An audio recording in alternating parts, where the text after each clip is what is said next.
ஒன்றாவது வார்டு பகுதியில் கொட்டப்படும் குப்பை கழிவுகள் தீ வைக்கப்படுவதால் பொதுமக்கள் அவதி.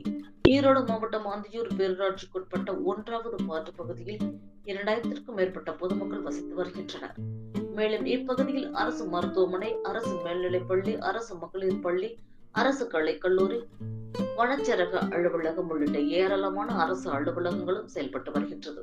இந்நிலையில் அந்தியூரில் 18வது வார்டுகளில் இருந்து சேகரிக்கப்படும் அன்றாட குப்பைகளை 1வது வார்டுக்கு அருகில் உள்ள ஏரி பகுதியில் கொட்டப்பட்டு தீ வைக்கப்படுகின்றது. அவ்வாறு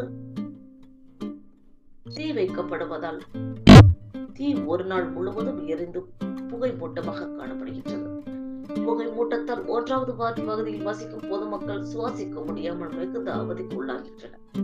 எனவே பேரூராட்சி நிர்வாகம் குப்பைகளை வேறு இடத்தில் கொட்டி அழிக்க வேண்டும் 1வது வார்டு பொதுமக்களின் கோரிக்கையாக உள்ளது.